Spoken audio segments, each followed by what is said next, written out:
फायदा ढूंढ रहे हैं, ये ना हिंदू के ना मुसलमान के, ये जुमले वाली पार्टी है। अजीत पवार को बोलते हैं नरेंद्र मोदी चक्की पीसिंग, अगले दिन उसको डिप्टी सीएम बना देते हो। 70,000 करोड़ का घोटाला करा था। 400 पार करना बहुत मुश्किल है, क्योंकि 400 पार इस देश को सिर्फ एक ही आदमी बचा सकता है इस टाइम, वो नरेंद्र मोदी है। और पार्टी को कभी वोट मत देना, मैं सभी से यही निवेदन करता हूँ। लोगों के जीवन में परिवर्तन लाने की बात रही। आज जो केजरीवाल जी जो कर रहे हैं वो वैसा कोई नहीं किया, वो मेहनत करके वो मुख्यमंत्री बने। केजरीवाल का कोई भी नुमाइंदा ये कह दे कि हमने 60 साल की पेंशन बना दी है, नहीं बना दी, कोई भी कह दे, उसका कुत्ता भी कह दे, मानने के लिए तैयार हैं। देखिए, बीजेपी ने कभी माहौल खराब करना नहीं सीखा है, बल्कि बीजेपी खंड अगर मोदी जी कर रहे हैं, अगर सनातन का समर्थन करके, तो आप लोग भी मत करो पाखंड। आपको किसने कहा वक्फ बोर्ड को 100 करोड़ रुपया बांटो? किसने कहा मंदिरों पर टैक्स बढ़ाओ? राहुल गांधी एक नौसिखिया राजनेता है। ठीक कहा था कि कांग्रेस 40वीं पार नहीं करेगी इस बार, तो ये हालत ये हो गई है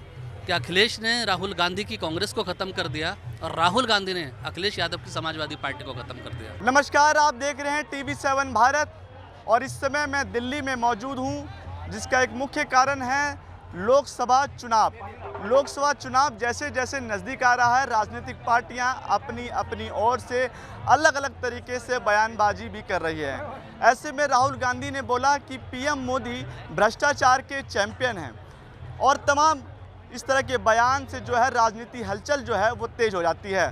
मैं दिल्ली में मौजूद हूँ, दिल्ली में जनता से जानना चाहेंगे कि आखिरकार इस बार का माहौल क्या है और जो राहुल गांधी ने जो बयान दिया है उससे जनता कितना अपना वक्तव्य रखती है। राहुल गांधी कह रहे हैं कि पीएम मोदी भ्रष्टाचार के चैंपियन हैं। उन्होंने मोदी जी के अंदर क्या भ्रष्टाचार देखा जिन्होंने चैंपियन की उपाधि दे दी? क्या भ्रष्टाचार किया मोदी जी ने? देश को अगर वो विकास कर रहे हैं तो क्या भ्रष्टाचार कहते हैं आप इसको? कुछ नहीं है, उनकी सोच बड़ी नीचे जा चुकी है, जिसका कोई स्तर नहीं है, सोच का स्तर नहीं है उनका। अखिलेश यादव भी साथ में थे। अखिलेश यादव कह रहे हैं कि भारतीय जनता पार्टी वाले फिजूल में झूठ बोलते हैं, उनके पास कोई नीति नहीं है, कोई कारक नहीं है। अखिलेश यादव वो व्यक्ति हैं जिन्होंने राहुल गांधी की सत्ता को समाप्त कर दिया है। दिल्ली के यहाँ के उत्तर प्रदेश के 2 लड़के बन के आए थे ये राजनीति में कि हम लोग राजनीति में भारतीय जनता पार्टी को हराएंगे जब योगी जी मुख्यमंत्री बने। हालत ये हो गई है कि अखिलेश ने राहुल गांधी की कांग्रेस को ख़त्म कर दिया और राहुल गांधी ने अखिलेश यादव की समाजवादी पार्टी को ख़त्म कर दिया। एक दूसरे के साथ ये पनौती बन जाते हैं जब इकट्ठे होते हैं। तो राहुल गांधी समाजवादी पार्टी के लिए पनौती है और अखिलेश यादव कांग्रेस के लिए पनौती है। तो ये दोनों ऐसे पनौती राजनेता हैं जो युवा राजनेता अपने आप को कहते हैं। इनकी राजनीति को जनता स्वीकार नहीं कर रही है और भारतवर्ष के राजनीति का ये इतिहास रहा है कि जब देश की जनता, आपके राज्य की जनता आपकी राजनीति को अस्वीकार कर दे, तब आपको सोचने की आवश्यकता है। जब भारत देश के अंदर राजनीति को अस्वीकार किया गया है, तब उन नेताओं को अपने राजनीति के बारे में आत्मावलोकन करना है, जो दूसरों के ऊपर बिना बात के आक्षेप लगाते हैं, बिना सबूतों के आक्षेप लगाते हैं। इंडिया गठबंधन कह रहे हैं कि इस बार 400 का नारा हालांकि दे रहे हैं भारतीय जनता पार्टी, 150 से पार नहीं जा पाएंगे। तो वो अपनी बता दें उनकी कितनी सीटें आ रही हैं। कांग्रेस इतनी बड़ी 75 साल पुरानी पार्टी है, 300 से कम सीटों पर चुनाव लड़ रही है और 2014 से 2019 का भी चुनाव उठाइए देख लीजिए, इनको सिर्फ जितनी सीटों पे लड़े हैं सिर्फ 10% सीटें मिली हैं। तो ये 300 से कम सीटों पे लड़ रही है और 30 के आसपास ही निपट जाएगी, क्योंकि जो ये ममता बनर्जी ने ही कहा था कि कांग्रेस 40वीं पार नहीं करेगी इस बार। तो ये जो उसका ममता बनर्जी का जो अभिशाप है वो बिल्कुल सत्य सिद्ध हुआ। कांग्रेस इस बार 30-35 की सीटों पे ही निपट जाएगी। ये राहुल गांधी भी बहुत अच्छे से जानते हैं कि हमने कोई काम किया नहीं है इस देश में और ना ही इनके पास कोई विजन है। पहले तो आदमी कोई लेके जाता कि हम चुनाव में जा रहे हैं तो हम विजन क्या है हमारा, उनके पास कोई विजन ही नहीं है। मोदी जी कम से कम अपना विजन तो बता रहे हैं कि हम इन 5 सालों में ये करेंगे, हम देश की अर्थव्यवस्था को टॉप 3 में लेके जाएंगे और टॉप 3 में हो सकता है टॉप 2 में भी आ जाए या टॉप 1 में भी आ जाए। उनके पास क्या है विजन? उनके पास तो कोई विजन भी नहीं है। वो तो सिर्फ ये कहते हैं भ्रष्टाचार बचाओ, भ्रष्टाचारी बचाओ। मोदी कहते हैं भ्रष्टाचारी हटाओ, वो कहते हैं भ्रष्टाचार बचाओ। क्योंकि ये भ्रष्टाचार से जन्मी हुई पार्टी है कांग्रेस और इन्होंने 65 सालों में सिर्फ भ्रष्टाचार ही किया। कॉमनवेल्थ का गेम देख लो, इतने सालों बाद कॉमनवेल्थ का गेम हुआ था देश में, उसमें भी इन्होंने मिट्टी पलीक करवा दी। राम मंदिर पे इन्होंने क्या सनातन धर्म का क्या नहीं किया। आज वही उदयनिधि स्टालिन के साथ बैठे हुए हैं जिन्होंने सनातन धर्म को डेंगू, चिकनगुनिया, मलेरिया बताया था। तो ये बताइए ना कि कहाँ है इनकी सोच, कहाँ है इनकी। राहुल गांधी कह रहे हैं कि किसानों के लिए तो हम लड़ रहे हैं ना। लड़ तो रहे, लेकिन अभी तक कुछ हुआ तो नहीं ना। फाइनल किसानों को चाहिए क्या? जो फसल लगाई है उसके पैसे मिल जाए उसको, बीच में वो मत लगाइए कि जिससे उसका 10% निकल जाए। 30 रुपये उसको मिलता कितना है? जैसे 100 रुपये उसको एक एरिया से उसको 1 kg का 100 रुपये मिल रहा है। अब वो आदमी 110 रुपये में बेचेगा तभी तो 10 रुपये मुनाफा होगा ना उसका। अभी वो 80 में बेचेगा तो उसका तो -20 हो गया।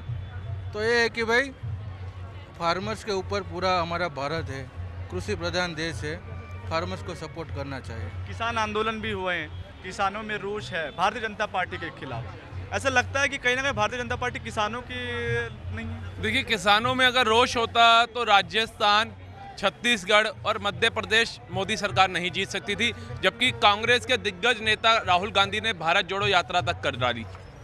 उसके बाद भी जनता ने जवाब दिया इनको, क्योंकि किसान अगर हम एक ज़मीनी स्तर पर देखेंगे तो खाली पंजाब में नहीं है, पूरे भारत में किसान है और अलग अलग तरीके की खेती करता है।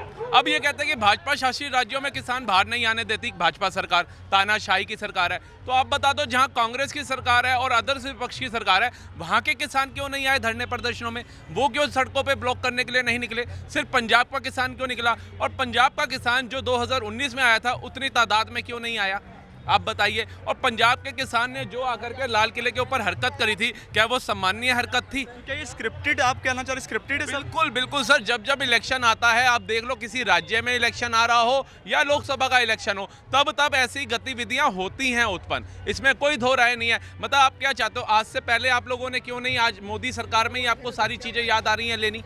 पिछली सरकारों में आपने क्यों नहीं करे ऐसे आंदोलन? कहाँ थे किसान आंदोलन? कहाँ थे पहलवानों के आंदोलन? कहाँ थे वो लद्दाख में बंचू बैठे हुए हैं जो उनके आंदोलन? ये सारे आंदोलन। क्या आपको भी लगता है कि जो किसान आंदोलन हो रहा है या होता है, तो क्या ये सारा स्क्रिप्टेड है? किसान आंदोलन जो जिस समय पे होता है, उस समय पे जो असली किसान होता है वो अपने खेतों में कार्य कर रहे होते हैं। इस बार जब किसान आंदोलन हुआ तब बच्चों की बोर्ड की परीक्षा थी, केजरीवाल जी ने बुलाया, उनको प्रोजेक्ट किया, यही आरोप उनके ऊपर लगे। सारी व्यवस्थाएं वो यहाँ करके देते हैं, पानी फ्री लो, बिजली फ्री लो, लेटरिन फ्री लो, दारू फ्री लो, सब कुछ वो व्यवस्था यहाँ बना के देते हैं। किसानों का मतलब क्या होता है? किसानों की अगर कोई समस्या है तो वो अपने जनप्रतिनिधि के माध्यम से एक ज्ञापन सौंप देंगे डीएम को। वो ज्ञापन लोकसभा के अंदर जो वहाँ का जनप्रतिनिधि है उस मुद्दे को उठाएगा, सरकार तक बात पहुंचेगी, सरकार कानून बनाएगी। वो आप करते नहीं हो, सिर्फ दिल्ली के बॉर्डर्स घेरने आ जाते हो, जहाँ पे दिल्ली की 2.5 करोड़ जनता का जीना बेहाल कर रखा है किसान आंदोलन के नाम पर। किसान भाई हमारे इतने अच्छे व्यक्ति हैं जो देश की जनता के लिए अन्न पैदा करते हैं। ये तो किसानों की बात मैंने आपको बताई। और मैं आपसे आज एक राहुल गांधी जी का बयान बहुत वायरल हो रहा है एक तरह से, कि भाई वो मोदी जी के ऊपर कुछ बोला। उन्होंने क्या बोला, एक बार प्रश्न बताएंगे मुझे आप? उन्होंने कहा कि पीएम मोदी जो है भ्रष्टाचार के चैंपियन। जी, राहुल गांधी ने बोला प्रधानमंत्री नरेंद्र मोदी जी भ्रष्टाचार के चैंपियन है। ये राहुल गांधी जी ने स्टेटमेंट दिया है। देखिए, मैं पूरे भारतवर्ष की 140 करोड़ जनता को बोलना चाहता हूँ, राहुल गांधी एक नौसिखिया राजनेता है। बाहर विदेशों से डिग्री लेकर आया, पढ़ाई की, पॉलिटिकल साइंस में इसने पढ़ाई की है और पॉलिटिकल में इसको रा तक नहीं आता है। रा से अगर राम भी इसने याद कर लिया होता तो उसका बेड़ा पार राजनीति के अंदर हो जाता। जब भारत देश की राजनीति सिसकियां मार रही थी तब प्रधानमंत्री जी नरेंद्र मोदी ने आकर भारत की जनता को गले लगाया। जब दल दल की राजनीति में भारतवर्ष की राजनीति फंस कर रह गई थी तब दिलों से लगाया नरेंद्र मोदी जी ने। नरेंद्र मोदी जी वो व्यक्ति हैं जो भ्रष्टाचारियों के ऊपर पीएचडी करके बैठे हैं। एक भी भ्रष्टाचारी छूटेगा नहीं, ना खाऊंगा ना खाने दूंगा। जिसने लूटा है उसको लौटाना होगा, यही मूल मंत्र लेके भ्रष्टाचारियों की नाक में नकेल डालकर तिहाड़ जेल में उनको डाल रहे हैं नरेंद्र मोदी, ताकि भारतवर्ष की जनता का उत्थान हो सके, एक एक परिवार अपना कल्याण सुनिश्चित कर सके। जिन भ्रष्टाचारियों के घरों में से 350 करोड़ रुपया गिन रही हैं मशीनें कांप जाती हैं, मशीनें थक जाती हैं, मशीनें हाँप रही हैं नोट गिनते गिनते, वो भ्रष्टाचारी हमारे ऊपर आरोप लगाते हैं, देशवासियों के प्रधानमंत्री के ऊपर आरोप लगाते हैं। क्या आप आता हूँ, मैं आपके पास भी आता हूँ। क्या देखिए, महिला सशक्तिकरण की भी बात करती है, कांग्रेस भी बात करती है, भारतीय जनता पार्टी भी करती है, लेकिन सबसे बड़ी बात यह है कि इंडिया गठबंधन के एक बड़े नेता ने एक बात कहा है कि जो रामनवमी के अवसर पर कि पाखंड की ओर जाने से बेस्ट है कि हम अपने कामों को देखें। तो क्या लगता है कि जो पूजा पाठ है या अन्य चीज़ें हैं वो सब पाखंड है? तो पाखंड अगर मोदी जी कर रहे हैं, अगर सनातन का समर्थन करके, तो आप लोग भी मत करो पाखंड। आपको किसने कहा वक्फ बोर्ड को 100 करोड़ रुपया बांटो? किसने कहा मंदिरों पर टैक्स बढ़ाओ? किसने कहा हज हाउस के लिए सब्सिडी दो? किसने कहा ये हज हाउस के लिए जमीनें दो? किसने बोला आपको? बता दो। जितनी घटिया राजनीति आप कर रहे हो मोदी जी ने किया। आज तक मोदी जी या उनके किसी नेता का बयान सुना दो मुझे आकर के, उन्होंने इस्लाम का मजाक उड़ाया हो, इस्लाम पे टिप्पणी करी हो, मुसलमान भाइयों का मजाक उड़ाया हो, उन पे टिप्पणी करी हो। लेकिन हिंदुत्व का मसीहा बनने वाले राहुल गांधी, उनके पार्टी के इंडियन अलायंस के नेता आए दिन सनातन को गालियां देते हैं, हिंदुओं को गाली देते हैं, हिंदू विरोधी बातें करते हैं। आप बताइए कौन कर रहा है तुष्टीकरण की राजनीति? अगर मोदी जी मुस्लिम विरोधी हैं, मोदी जी देश का माहौल खराब करते हैं, तो कोई एक वीडियो तो उनकी दिखा दो हमारे को। लेकिन तो ये आरोप तो ये भी लग रहा है ना कि भारतीय जनता पार्टी जो है वो कहीं ना कहीं मुस्लिम और हिंदू पक्षी लोगों में जो है वो माहौल खराब कर रहे हैं। राय रखते हैं इस चीज़ से? नहीं अभी तो कुछ नहीं राजनीति से कोई ताल्लुक नहीं है आपका? है, ताल्लुक है। सवाल आपसे दोबारा मैं करता हूँ आपसे, जी। क्या लगता है कि प्रधानमंत्री जो है वो माहौल खराब कर रहे हैं, बीजेपी माहौल खराब कर रही है? देखिए, बीजेपी ने कभी माहौल ख़राब करना नहीं सीखा है, बल्कि बीजेपी वो पार्टी है जो सनातन धर्म को जिन लोगों ने ध्वस्त करने की कोशिश की, जिन्होंने हमारी संस्कृति को विध्वंस करने की कोशिश की, आज भारतीय जनता पार्टी ने उस एक समाज के पुरोधा बनकर उसको संभाला है। और जो लोग आरोप लगा रहे हैं पाखंड करने का, तो वो खुद भी हिंदू हैं, या तो वो फिर खुद से सोचे अपने बारे में, एक बार सोचे कि ऐसे बयान देश की भावनाओं को, हिंदुओं की भावनाओं को आहत करने वाले होते हैं। ये हिंदू भी आपको वोट देते थे जिस समय आपके राज्यों में सरकारें होती थी। यदि आप सनातन धर्म पे, हमारी सनातन संस्कृति के ऊपर उंगली उठाएंगे और आप सनातनों को गाली देने वाले लोगों के साथ में दिल्ली जैसी राज्य में जो देश की राजधानी है वहाँ पर आप गठबंधन करके बैठेंगे तो जनता आपको अस्वीकार करेगी। आज केजरीवाल जी की हालत देख लीजिए। केजरीवाल जी को दिल्ली की जनता का श्राप लगा है। सनातन को गाली देने वालों के साथ गठबंधन करके बैठे हैं, उनका श्राप लगा है। जब सनातन धर्म को गाली दे जा रही थी, डेंगू मच्छर मलेरिया बोला जा रहा था, तब केजरीवाल जैसा नालायक मुख्यमंत्री हमारी सनातन संस्कृति का अपमान होने पर चुप था और बोला तक नहीं, एक मुँह में इसमें जवान नहीं निकली। और आज हमारे हिंदुओं में जो पुजारी हैं, जो मंदिरों में हमारे जो सनातन मंदिरों में हमारे पुजारी हैं, मंदिर हमारा आस्था का विषय है, वहाँ पर उनको 1 रुपये की भी आर्थिक सहायता केजरीवाल सरकार नहीं देती है। और वहीं पर मुस्लिमों को मुस्लिमों को 45,000 रुपया लगभग, मौलवियों को, मौलानाओं को, उनके सहायकों को 45,000 रुपये की आर्थिक सहायता ये लोग देते हैं। ये हिंदुओं के टैक्स का पैसा है, कुछ मुस्लिम भी उसमें टैक्स भरते होंगे, लेकिन इस तरह से जजिया टैक्स लगाने का जो कुकृत्य, कुव्यवस्था के कारण, केजरीवाल की राजनीतिक कुव्यवस्था के कारण दिल्ली में थोपा गया है। करते हैं केजरीवाल की राजनीति को हम सिरे से खारिज करते हैं। आने वाले समय में यमुना जी का मैले पानी जो करके रखा 12-13 वर्षों से केजरीवाल जी ने, इसी के साथ केजरीवाल की राजनीति को 2025 में हम प्रवाहित करने वाले हैं। अच्छा, बिल्कुल ठीक है, लेकिन क्या ऐसा आपको लगता है? चलिए कोई नहीं, मैं और भी लोगों से मैं बात करूंगा। क्या नाम हुआ आपका? आप बोलेंगे नहीं, बात करना चाहेंगे, लेकिन हाँ भाई, केजरीवाल ने जो 70 साल के 60 साल के हैं उसकी पेंशन तो बनवाई नहीं उसने। उनकी जो पहली पेंशन बनी थी, बस रूट जो है दिल्ली कैंट में नहीं चलाया कोई भी। ऐसे 2 MLA आ गए हैं, सब ऐसे ही निकल गए। ये 5 साल भी ऐसे निकल जाएंगे। फिर बाबा केजरीवाल तो कह रहे हैं, उनकी सरकार कह रही है कि हमने वृद्धों के लिए काम किया, हमने पेंशन योजना चलाई। केजरीवाल का कोई भी नुमाइंदा ये कहते कि हमने 60 साल की पेंशन बना दी है, नहीं बना दी, कोई भी कहते, उसका कुत्ता भी कहते, मानने के लिए तैयार हैं, कोई भी कहते। हम केजरीवाल से उम्मीद तो थी ना पहले? उम्मीद बहुत है, उम्मीद बस अन्ना हजारे की देन है इनको। अन्ना हजारे नहीं आता केजरीवाल जी को कौन पूछता? अन्ना हजारे जी की देन है ये।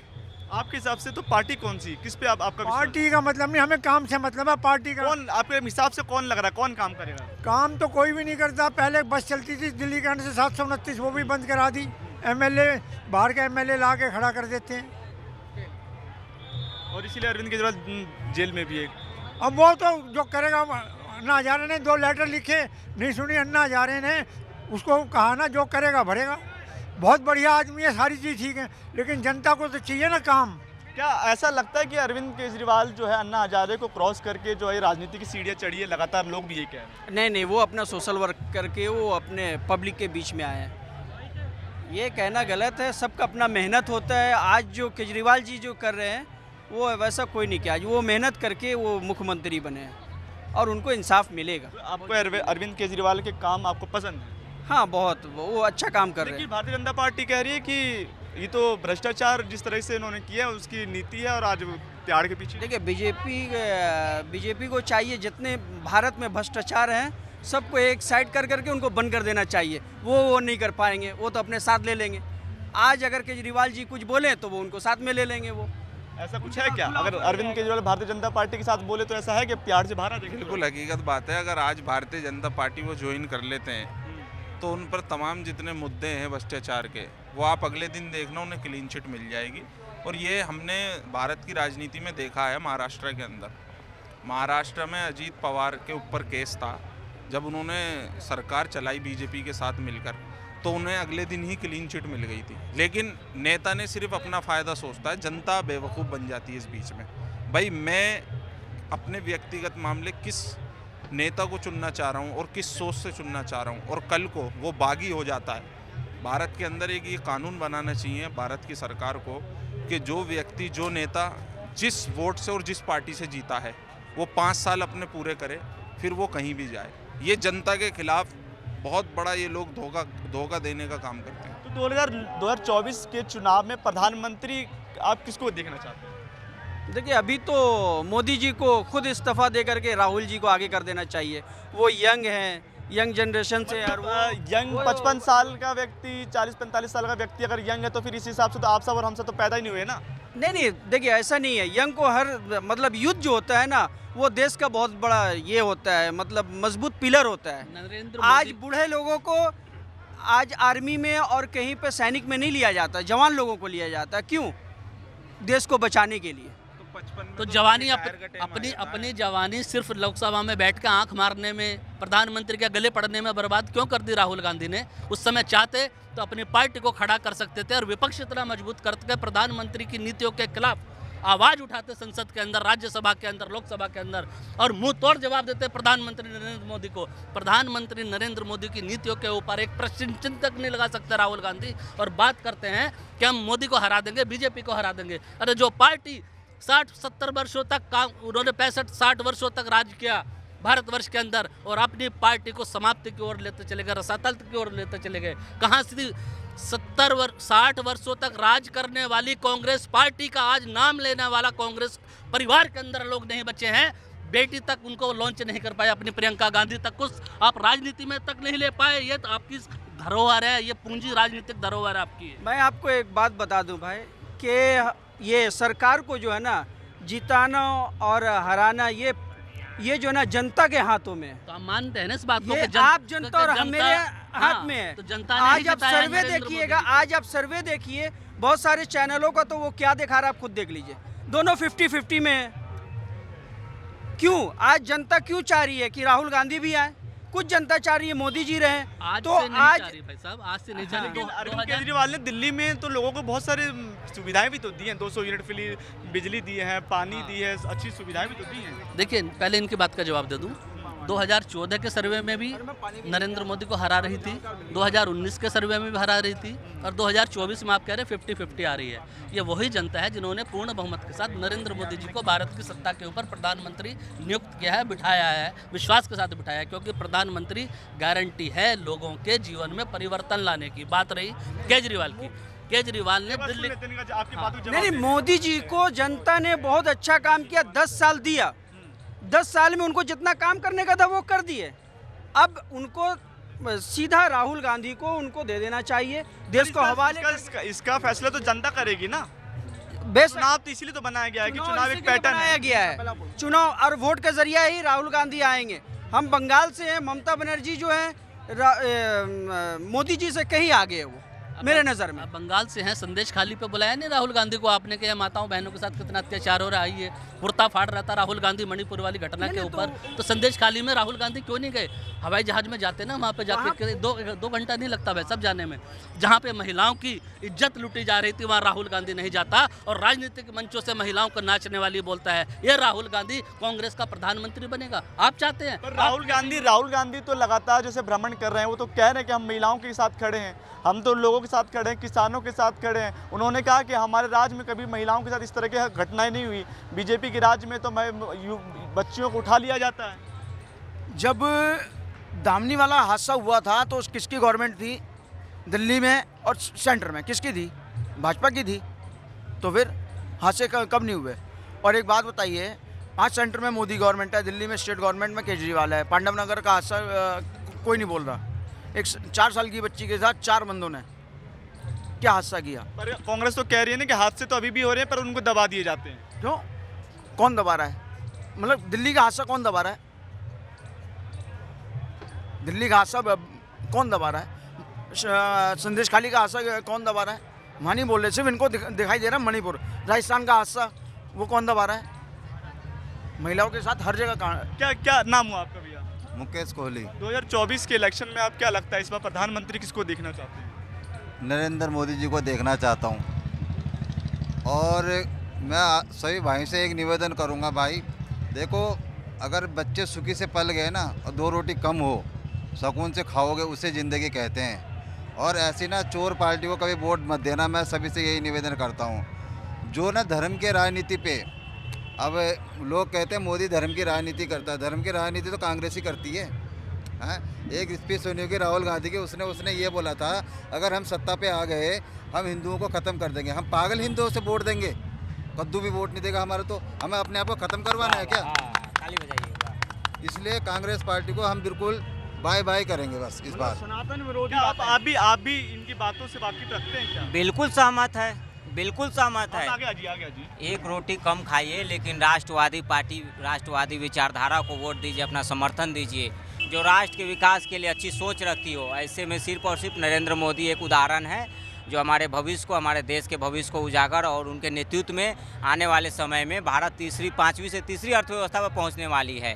पर देश में बेरोजगारी है, रोजगार नहीं है और सुविधाएं नहीं है। लगातार दूसरी पार्टियां कह रही है, लोग भी कह रहे हैं, तो फिर क्या करें? राष्ट्रीयता को ही एक मात्र ये विपक्ष का एक मुद्दा है ना। विपक्ष का जो घिसा पीटा एकदम जो है कि बेतुका ये मुद्दा है, इसका कोई आधार नहीं है, कोई नीति नियत नहीं है। विपक्ष जिस तरह से लोगों को भड़काने का काम कर रही है, लेकिन देश की जनता जान चुकी है, समझ चुकी है कि देश का भलाई और देश के जो जनता है उनका भलाई सिर्फ और सिर्फ नरेंद्र मोदी जी के नेतृत्व में होगा।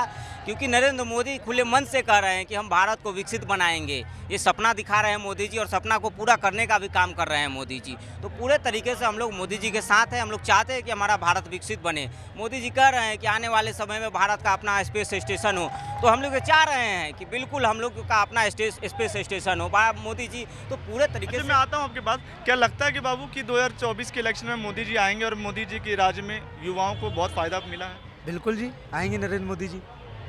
क्यों कह रहे हो? फ़ायदा मिला इसीलिए। सरकारी नौकरी थोड़ी ना रोज़गार होता है।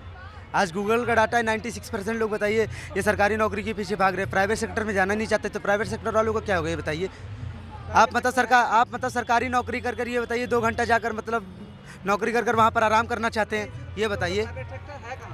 कहाँ नहीं बताइए प्राइवेट सेक्टर है कहाँ? बताइए ना आप। एक यहाँ नोएडा को छोड़ दो तो यहाँ प्राइवेट सेक्टर बताइए कहाँ पे है? तो बताइए ना, बताओ ना कहाँ है। आप बताइए ना। आप मतलब मैं क्या बताऊँ? नौकरी तुम बांट रहे हो, मैं थोड़ी बांट रहा हूँ। मैं तो नौकरी बात। अच्छा, क्या करना चाहते हैं बताइए? कुछ भी कराओ यार, लैट्रिन साफ करवाओ। आपकी क्वालिफिकेशन क्या है बताइए? क्या कितना पढ़े आप? भाई मैं पढ़ा लिखा नहीं, अनपढ़ गवार हूँ। मुझे झाड़ू लगवाने नौकरी लगवा दे। तो आपको सरकारी नौकरी चाहिए? अरे कोई भी दिला दे यार। मतलब पढ़े लिखे नहीं, आपको सरकारी नौकरी भी दिला दे यार। आप इतनी सारी फैक्ट्री पढ़ी है, क्यों नहीं नोएडा में चले जाइए, गुड़गांव चले जाइए। कहाँ जाएंगे आप बताइए? जान तो बांट रहा, बताएगा तो बताइए ना। फैक्ट्री का नाम तो मैं बताता रहा हूँ आपको, कितनी सारी फैक्ट्री है। आप कहाँ जाना चाहिए बताइए? जाइए ना, आप गुड़गांव में जाइए, नोएडा में जाइए, बताइए। कोई एड्रेस क्या मतलब? एड्रेस देंगे तभी आप जाएंगे, ऐसे नहीं जाना चाहेंगे। जब काबिलियत हो, सुनिए, जब आपके पास काबिलियत होगी तो आपको नौकरी मिलेगी, ठीक है ना? क्यों नहीं? ऐसा अंकल जी लगता है कि देश में रोजगार खत्म होता जा रहा है? नहीं, रोजगार तो कम हुआ है, लेकिन ऐसा भी नहीं है कि ख़त्म हो गया। ख़त्म कैसे हो जाएगा? अरे हम इनसे जुड़े, ये हमसे जुड़े हैं, तो कोई रोजगार हम ही लोगों का है। इसमें सरकार क्या करेगी? सरकार घर घर कोई देगी जाकर रोजगार। और दूसरी पार्टी कह रही है कि पढ़े लिखे लोगों को नौकरियां ही नहीं मिल पा रही है। नौकरियां भी तो जो नौकरियों का वादा किया गया था वो नौकरियां उन्होंने पूरी टाइम करी नहीं उन्होंने। अब ये तो उनका तंत्र जाने। मैं अभी थोड़ा सा इतना पढ़ा लिखा नहीं हूँ, इतना माइंडेड आदमी हूँ, बस थोड़ी छोटी सोच। मैं आपके पास आता हूँ। क्या नाम है आपका? अरविंदर। क्या लग रहा है 2024 में इस बार कौन? मोदी जी आएंगे। और ये है कि जो अभी थोड़ा सा युवाओं को जो नौकरी के है, नौकरी की पूरी सीमा पूरी होगी हर प्रकार से होगी। आने वाले समय में जो भी है नौकरी सबको मिलेगी, ऐसी बात नहीं है। काम रोजगार प्राइवेट कंपनियां भी आ रही हैं, उसमें मल्टीनेशनल जॉब है या मल्टीनेशनल है, हर प्रकार से। अच्छा, अखिलेश यादव भी लगातार रैली कर रहे हैं। अखिलेश यादव कह रहे हैं कि हम तो इंडिया गठबंधन के साथ एक मजबूत पार्टी खड़ी करेंगे, 150 तो पार इनको जाने भी नहीं देंगे। देखिए, अखिलेश यादव हो चाहे विपक्ष हो, वो रैलियां तो कर रहे हैं, लेकिन रैली के अंदर वो जान नज़र नहीं आ रही विपक्ष में इस टाइम। जो एक ऊर्जा होती है ना किसी भी विपक्षी पार्टी में, जब वो चुनाव के मैदान में दो खिलाड़ी लड़ते हैं, जीतता एक ही है, लेकिन अभी वो स्थिति नज़र नहीं आ रही है। लेकिन जो 400 पार का नारा भारतीय जनता पार्टी ने इस टाइम दिया है देश के अंदर, वो 400 पार करना बहुत मुश्किल है, क्योंकि 400 पार इस देश को सिर्फ एक ही आदमी बचा सकता है इस टाइम, वो नरेंद्र मोदी है। अगर मोदी जी इस देश में इस टाइम इस्तीफा दे दें तो ये देश बच जाएगा, क्योंकि जो हालात पैदा कर दिए ना देश में इस टाइम, कोई भी नेता ना तो वो रोजगार की बात करता है, ना वो स्वास्थ्य की बात करता है, ना वो शिक्षा की बात करता है। सिर्फ बात जो होती है वो धर्म की बात होती है इस टाइम। क्या बीजेपी करती है रोजगार की बात? नहीं करती। बताइए आप, क्या मैनिफेस्टो अभी आया है उसके अंदर सिर्फ चने की और अनाज की बात हुई है? बताइए आप। चंद्रशेखर आजाद जो हैं वो भी कहीं ना कहीं बहुत भारी दिखते हैं उत्तर प्रदेश के अंदर। वो कह रहे हैं कि हम तो दलित आने वाले टाइम में चंद्रशेखर आज़ाद, बाबा साहब की एक तरीके से छवि उनके अंदर नज़र आती है हमें, ठीक है। और जो देश का राजा आज उस गद्दी पर बैठे हैं, वो भी हमारे बाबा साहब का जो संविधान है, अगर वो संविधान आज ना होता तो वो गद्दी भी उनके पास ना होती। और मायावती जो बहन जी का एक दौर था यूपी के अंदर, वो मुझे लग रहा है उस दौर की छटाई होकर वो चंद्रशेखर आज़ाद के ऊपर आ चुकी है। मायावती तो बिल्कुल कहीं दिख ही नहीं रही ना नहीं, लड़ाई में। तो मायावती जी यूं नहीं दिख रही। मैं इसका जवाब देता हूँ आपको। मायावती जी यूं नहीं दिख रही क्योंकि उन्हें अमित शाह जी फाइल दिखा रहे हैं खोल खोल के कि कौन सा पन्ना खोलना है, हाथी वाला या घोड़े वाला, समझ रहे हो? नहीं तो वो बहन जी इस टाइम बहुत परेशान है, उन्हें पता नहीं है कहाँ जाना है कहाँ नहीं, तो वो इस टाइम साइलेंट है, ठीक है। जब आप भ्रष्टाचार देश में करोगे तो फिर आपको सजा भी मिलेगी, चाहे वो कोई भी नेता हो, कोई भी नेता हो। आप भी इस चीज़ से वाकिफ रखते हैं? कुछ नहीं बोलना चाहते? नहीं, ये मौन है। सरकार जो भी चलाए आने वाले भविष्य को देख के चलाए। मेरी नज़र में वर्तमान सरकार ही ठीक है, और नेक्स्ट टाइम भी इसी सरकार को अगर नहीं उभारा तो ये देश वास्तव में गड्ढे में, जो भाई ने कही है, वास्तव में ही गड्ढे में चला जाएगा, फिर दोबारा गुलामी की ओर अग्रसित हो जाएगा। क्योंकि भ्रष्टाचार हम में नहीं है, जनता में। हर बाप चाहता है मेरे बच्चे सुखद रहें, लेकिन प्रॉब्लम क्या है, बच्चों में करप्शन होता है आपसी, उसी के कारण ये देश हमेशा गुलामी की ओर अग्रसित हुआ। पहले 800 साल खाड़ी देशों के जो वो आए उनकी वजह से, फिर 200 साल राज अंग्रेजों ने किया, ये हमारी आपस की लड़ाई के चक्कर में बाहर का मजा लेता है। इसलिए वर्तमान जो सरकार है वो अपने तरीके से चला रहे हैं। आगे जो गठबंधन सरकार है इनमें कोई छवि अच्छी दिखती है तो बढ़िया। क्या चला रहे हैं, पूरा देश बेच रहे हैं। नरेंद्र मोदी आप पूरा देश बेचे जा रहा है। आप एक बात बताइए, 44 जवान इनकी सरकार में शहीद हो जाते हैं, शहीद वीरों के नाम पे वोट मांगता है बेशरम प्रधानमंत्री देखा हिंदुस्तान में। पहले भी प्रधानमंत्री आएगा, भी शहीद वीरों के नाम पे वोट नहीं मांगा, ठीक है। रेल भेज दी, सेल भेज दी, हवाई अड्डा भेज दिया, क्या बचा इस देश में आप बताइए मुझे। घोटाले तो पहले भी 2 करोड़ हर साल 2 करोड़ रोजगार दूंगा भाइयों बहनों, 35 रुपए पेट्रोल चाहिए नहीं चाहिए, आप मुझे बताए। ये जुमला किसने फेंका था? नरेंद्र मोदी जी ने। अब एक बात बताइए, भ्रष्टाचार की गारंटी है इनकी, भ्रष्टाचार की गारंटी एक तरफा चलेगी, ये सही है। अजीत पवार को बोलते हैं नरेंद्र मोदी चक्की पीसिंग, अगले दिन उसको डिप्टी सीएम बना देते हो। 70,000 करोड़ का घोटाला करा था अजीत पवार ने। एंटी नेशनल पार्टी है ये। और अमित शाह जिसको भर भर के गाली देता था, आज उसको मुख्यमंत्री बनाए बैठा है। वाटर घोटालेबाज हेमंत बिस्वा शर्मा, प्रफुल्ल पटेल, भारत माता के चंदे में घोटाले करने वाले को राष्ट्रीय उपाध्यक्ष बनाती है भाजपा।